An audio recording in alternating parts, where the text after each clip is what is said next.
दोस्तों, क्या कर्नाटक के नतीजे 2024 के लोकसभा चुनाव को करेंगे प्रभावित? क्या 2024 में कांग्रेस पार्टी बना लेगी अपनी सरकार?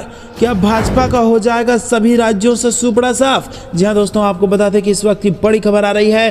क्या खबर जरूर बताएंगे, लेकिन उससे पहले अगर आपको भी ऐसा लगता है कि कर्नाटक समेत कई राज्यों में बनने जा रही है कांग्रेस की सरकार, तो वीडियो को लाइक करके कमेंट में लिखिए जय हिंद। दोस्तों, आपको बता दें कि कर्नाटक चुनाव का नतीजा 2023 में होने वाले राज्यों के विधानसभा चुनाव के साथ साथ 2024 के लोकसभा चुनाव को भी प्रभावित करेगा।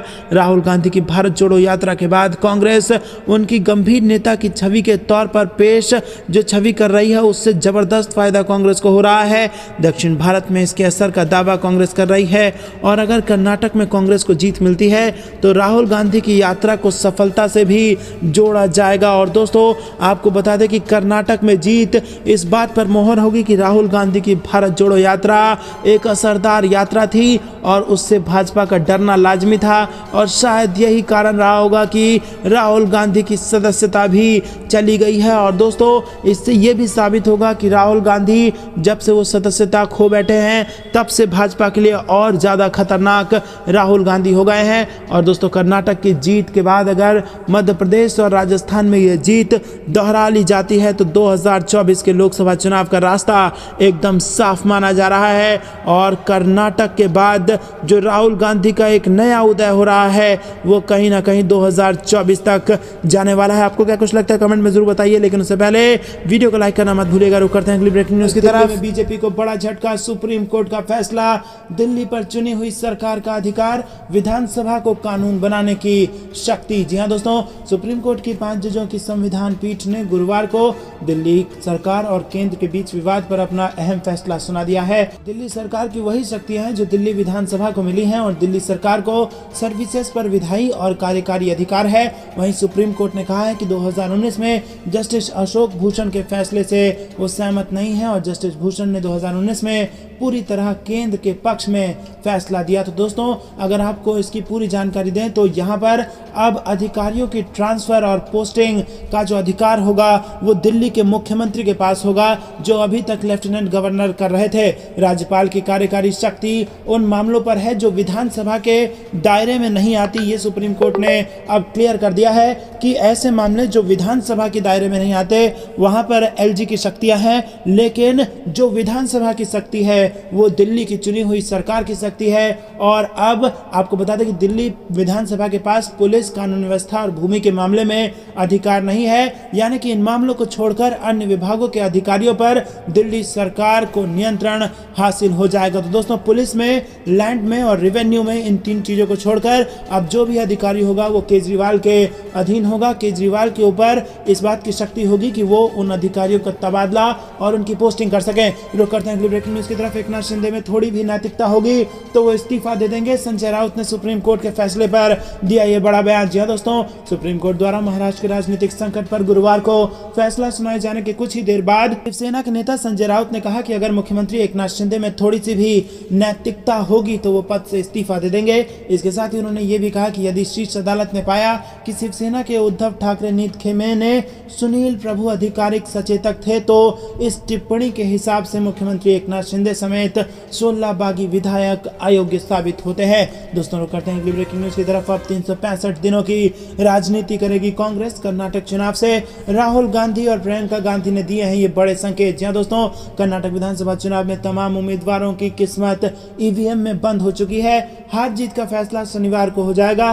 कांग्रेस और भाजपा दोनों के लिए चुनाव अहम है और आगामी लोकसभा चुनाव पर कर्नाटक चुनाव प्रचार का असर पड़ना लाजमी है।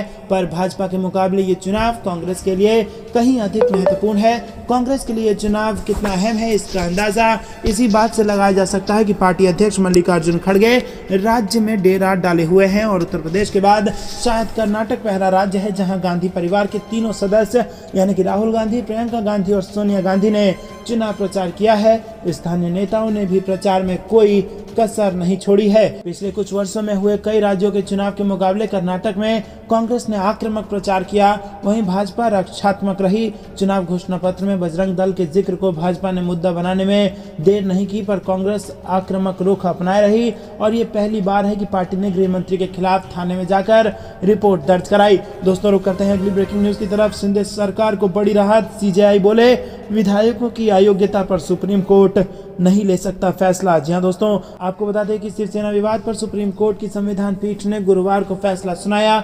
एकनाथ शिंदे और 15 अन्य विधायकों को जून 2022 में तत्कालीन मुख्यमंत्री उद्धव ठाकरे के खिलाफ बगावत करने के लिए अयोग्य घोषित किया जाना चाहिए या नहीं, इस मामले पर सुप्रीम कोर्ट ने फैसला दे दिया है। मामले की सुनवाई कर रही सुप्रीम कोर्ट की बेंच ने कहा है कि महाराष्ट्र का मुद्दा बड़ी बेंच के पास जाएगा। Chief justice of India DY Chandrachud, justice Hima Kohli, justice MR Shah, justice Krishna Murari और जस्टिस PS नरसिम्हा की संविधान पीठ ने फैसला सुनाया। सुप्रीम कोर्ट ने कहा कि स्पीकर ने असली व्हिप की जांच नहीं की है और स्पीकर को सिर्फ पार्टी द्वारा नियुक्त व्हिप को ही मानना चाहिए था। कोर्ट ने कहा कि स्पीकर ने सही व्हिप जानने की कोशिश नहीं की। स्पीकर को 2 गुट बनने की जानकारी थी और बेंच ने कहा कि शिंदे गुट के गोगावले को चीफ व्हिप मानने का फैसला गलत था। रुक करते हैं अगली ब्रेकिंग न्यूज की तरफ। यौन शोषण के खिलाफ धरने पर बैठे पहलवानों ने मनाया ब्लैक डे, हाथों में काली पट्टी बांधकर जताया विरोध। जी हां दोस्तों, आपको बता दें कि यहाँ पर बड़ी खबर आ रही है। किसानों के साथ अब यहाँ पर पहलवानों का आंदोलन दोनों एक साथ मिल चुका है। किसानों ने पहलवानों को समर्थन दे दिया है और इसी बीच पहलवानों ने आज हाथ में और सर पर काली पट्टी बांधकर ब्लैक डे सरकार के विरोध में मनाया है। रुक करते हैं अगली ब्रेकिंग न्यूज की तरफ, जहां पर आपको बता दें कि मेरठ और अयोध्या में EVM की मशीनें खराब और निकाय चुनाव के बीच आ रही है ये खबरें। जी हां दोस्तों, यूपी के नगर निकाय चुनाव के दूसरे चरण के लिए मतदान हो रहा है। 38 जनपदों के 9 मंडलों में लोग मतदान कर रहे हैं और 370 नगर निकायों के लिए 39,146 प्रत्याशियों की किस्मत आजमाई जा रही है। लेकिन कई जगहों पर से EVM के खराब होने की खबरें भी सामने आ रही हैं। आपको बता दें दोस्तों कि कांग्रेस, BJP, समाजवादी पार्टी, सभी पार्टी ने इस चुनाव में जी जान से काम किया है। कानपुर में निकाय चुनाव के दूसरे चरण का मतदान जारी है और DM ने मतदान केंद्रों की सुरक्षा का निरीक्षण किया और बताया कि मतदान शांतिपूर्ण चल रहा है। वहीं दोस्तों, गाजियाबाद की DCP निपुण अग्रवाल ने कहा कि गाजियाबाद में निकाय चुनाव को देखते हुए हमने पूरे महानगर को 32 जोन और 126 सेक्टर में बांटा है और हर एक सेक्टर और जोन में 2-2 QRT तैनात की गई है। और यहीं आपको बता दें कि 61 से ज्यादा संवेदनशील मतदान केंद्रों पर PSC और सभी केंद्रों पर महिला सुरक्षा कर्मियों की तैनाती भी कर दी गई है। दोस्तों, आपको बता दें कि मेरठ के नंगला ताशी और मलियाना पोलिंग बूथ पर EVM बदल दी गई है। EVM में खराबी आने की वजह से उसे बदला गया है। वहीं अयोध्या की बूथ संख्या 200 की EVM मशीन अभी भी बंद पड़ी है और साथ ही इस केंद्र पर लाइट की भी पर्याप्त व्यवस्था नहीं है। अलीगढ़ में निकाय चुनाव के मतदान जारी है। और वहीं दोस्तों, अगर बात की जाए उत्तर प्रदेश निकाय चुनाव की, तो दूसरे चरण का मतदान अभी जारी है। उत्तर प्रदेश सरकार में मंत्री अरुण कुमार ने मतदान किया और कहा कि वोट डालना हर एक के लिए जरूरी है। तो दोस्तों, ये थी दिन भर की सारी जरूरी और बड़ी खबरें। अंत तक बने रहने के लिए बहुत बहुत धन्यवाद। जाने से पहले वीडियो को लाइक और चैनल को सब्सक्राइब करके बेल आइकन दबाना मत भूलिएगा। जय हिंद, जय भारत।